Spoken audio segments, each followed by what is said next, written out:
भगवान जगन्नाथ की कृपा, सच्ची भक्ति की शक्ति। पुरी में एक गरीब लेकिन सच्चे भक्त रघु का निवास था। वह भगवान जगन्नाथ के प्रति अटूट श्रद्धा रखता था।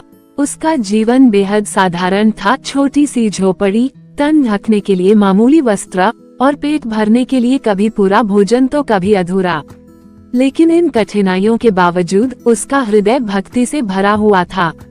रघु की दिनचर्या में एक ही नियम था। हर सुबह वह अपने छोटे से बगीचे में लगे फूलों को तोड़ता, उन्हें प्रेम से भगवान जगन्नाथ के लिए चुनता और मंदिर में जाकर अर्पित करता। उसके पास कोई महंगा प्रसाद नहीं था, लेकिन उसकी भक्ति सच्ची थी। राजा की घोषणा। एक दिन पुरी के राजा को मन में आया कि वे जाने भगवान जगन्नाथ को सबसे प्रिय भोग कौन सा लगता है। उन्होंने एक भव्य प्रतियोगिता की घोषणा करवाई।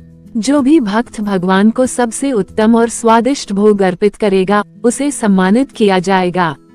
गांव और नगर के धनवान लोग महंगे पकवान बनाने लगे। सोने चांदी के थालों में 56 भोग, तरह तरह की मिठाइयाँ, मेवों से सजे पकवान और दुर्लभ मसालों से बना भोजन। हर कोई चाहता था कि उसका भोग भगवान को सबसे अधिक पसंद आए। रघु की परीक्षा। बेचारा रघु ये देखकर सोचने लगा, मेरे पास तो न धन है, न बहुमूल्य सामग्री, मैं क्या चढ़ाऊं। उसकी झोपड़ी में बस थोड़ा सा गुड़ और एक नारियल पड़ा था। यही उसकी पूरी संपत्ति थी। लेकिन उसने सोचा, भगवान को मेरे भोग का स्वाद नहीं, मेरी भावना चाहिए। वह सादे मन से गुड़ और नारियल को एक पत्ते पर रखकर मंदिर की ओर चल पड़ा। भगवान का चमत्कार। जब सभी भोग भगवान को अर्पित किए गए, तो मंदिर के पुजारियों ने उन्हें भगवान जगन्नाथ के सामने रखा। राजा और पूरी जनता देख रही थी कि कौन सा भोग भगवान को सबसे पहले स्वीकार होगा। अचानक सभी की आंखें फटी रह गईं।